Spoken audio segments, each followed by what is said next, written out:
नाज़रीन, में इंडिया और खास तौर पर पाकिस्तान में शायद ही कोई ऐसा शख्स हो जिसने अपनी जिंदगी में एक से ज्यादा मरतबा रूह अफ़ज़ा शरबत ना पिया हो। पाकिस्तान में रमजान मुबारक के मुकद्दस महीने में इफ्तार के वक्त रूह अफ़ज़ा को यूं समझे कि अफ्तारी की जान होता है। और अगर गर्मियों के रोजे हैं और इफ्तार के वक्त दस्तरखान या टेबल के ऊपर रूह अफ़ज़ा का शरबत मौजूद ना हो तो यूं समझिए जैसे अफ्तार का मजा ही फीका हो गया हो। नाज़रीन, हम जानते हैं कि आप में से अक्सर ये बात जानना चाहते हैं कि रूह अफ़ज़ा का शरबत सबसे पहले कैसे बना, वो शख्स कौन था जिसने सबसे पहले रूह अफ़ज़ा के शरबत को बनाया। आज की मॉडर्न टेक्नोलॉजी में 115 साल पहले इजाद होने वाला ये शरबत फैक्ट्री के अंदर कैसे तैयार किया जाता है। इसलिए प्यारे दोस्तों, आज की इस स्पेशल वीडियो में आपके इन तमाम तर सवालों का जवाब दिया जाएगा और इसके अलावा रूह अफ़ज़ा से रिलेटेड आपको कई नई किस्म की मालूमात से भी आगाह किया जाएगा। इसलिए वीडियो को आखिर तक जरूर देखिएगा। तो आइए चलकर मौजू का बाकायदा आगाज करते हैं। नाज़रीन, में रूह अफ़ज़ा के बारे में एक अंदाजा ये है कि पूरी दुनिया में डेली बेसिस के ऊपर इस शरबत के 1 बिलियन गिलासेस पिए जाते हैं। सन 1907 में पुरानी दिल्ली की हमदर्द दवाखाने में बैठे हुए हकीम अब्दुल मजीद ने एक इंतहाई अलग किस्म का शरबत तैयार किया। इस खास शरबत का नाम हकीम साहब ने रूह अफ़ज़ा रखा। ये शरबत इंडिया के अंदर पड़ने वाली सख्त गर्मी का सबसे बड़ा इलाज था। सख्त गर्मी, हीट स्ट्रोक और वाटर लॉस के अगेंस्ट ये शरबत काफी ज्यादा कारआमद साबित हुआ और इन्हीं वजूहात की बिना पर ये शरबत रातों रात पूरे इंडिया में हिट हो गया। 1915 में ये शरबत पूरे इंडिया में काफी ज्यादा पॉपुलर हो चुका था। खास तौर पर मुस्लिम कम्युनिटी तो इस शरबत की बहुत बड़ी फैन बन चुकी थी।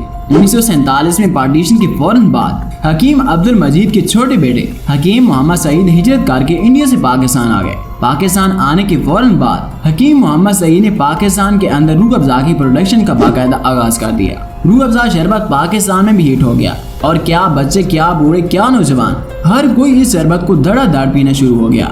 इस शरबत की ज्यादा डिमांड रमजान मुबारक के महीने में होती है। बाय द वे, क्या आप लोग रमजान मुबारक के महीने में अपने घरों में रूह अफ़ज़ा शरबत इस्तेमाल करते हैं या नहीं? हमें अपना जवाब कमेंट सेक्शन में जरूर बताइएगा। प्यारे दोस्तों, अब आते हैं रूह अफ़ज़ा के फैक्ट्री के अंदर तैयार होने की प्रोसेस की तरफ, जिसको इंग्लिश में Rooh Afza making process in factory कहा जाता है। नाज़रीन, में रूह अफ़ज़ा शरबत बनाने के लिए सबसे पहले चीनी का शीरा तैयार किया जाता है। एक बहुत बड़ी मिकदार में चीनी को एक बॉइलिंग टैंक के अंदर डाल दिया जाता है। इस बॉइलिंग टैंक के अंदर पहले से ही पानी उबल रहा होता है। गर्म पानी और चीनी को मिक्स करके इसको 115 सेल्सियस डिग्री सेंटीग्रेड की टेम्परेचर तक बॉयल किया जाता है। फैक्ट्री के एक हिस्से के अंदर ये शीरा तैयार किया जाता है तो दूसरे हिस्से के अंदर रूह अफ़ज़ा को तैयार करने के लिए खास किस्म का अर्क बनाया जाता है। ये अर्क मुख्तलिफ किस्म की जड़ी बूटियों, फ्रूट्स, सब्जियों और गुलाब की पत्तियों से तैयार किया जाता है। इन तमाम तर सब्जियों, फ्रूट्स, जड़ी बूटियों और गुलाब की पत्तियों को बहुत बड़े मिक्सर में डाल दिया जाता है। रूह अफ़ज़ा की फैक्ट्री के अंदर ऑन एवरेज हर साल 25,000 जड़ी बूटियों को इस्तेमाल किया जाता है।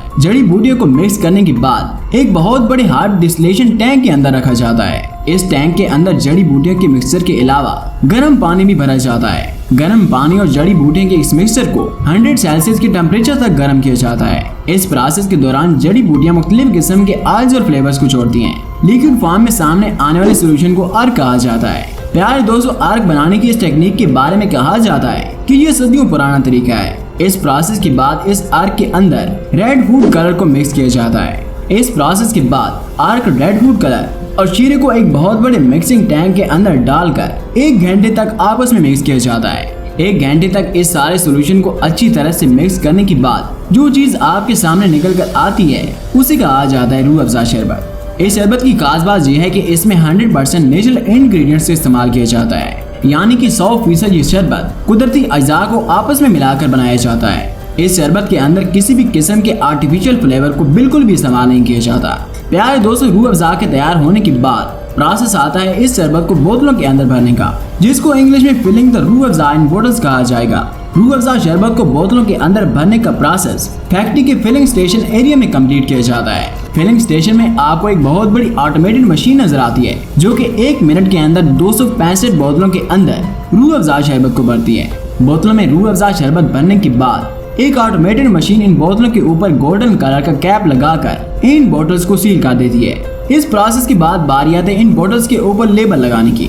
इस लेबलिंग के साथ ही रूह अफ़ज़ा का प्रोडक्शन प्रोसेस कंप्लीट हो जाता है। आपको ये जानकर हैरानगी होगी कि हर साल रूह अफ़ज़ा का शरबत 200 करोड़ का बिजनेस करता है। पाकिस्तान के अलावा ये दुनिया के 35 ममालिक में एक्सपोर्ट किया जाता है। जी तो प्यारे दोस्तों, ये थी मशरूबात की बेताज बादशाह रूह अफ़ज़ा के तैयार होने की मुकम्मल कहानी।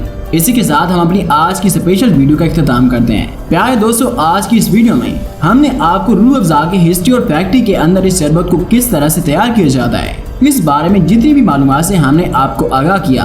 क्या आपको ये पसंद आई? कमेंट करके जरूर बताइएगा। और ये वीडियो आपको कैसी लगी हमें इसका फीडबैक भी नीचे कमेंट सेक्शन में देना मत भूलिएगा। मुस्तकबिल में मजीद ऐसी मजेदार, interesting, weird, funny, full of knowledge, facts based videos देखने के लिए BS Info TV चैनल को जरूर सब्सक्राइब कर लें और साथ में जो घंटी के बटन को भी हल्का सा पुश कर लें।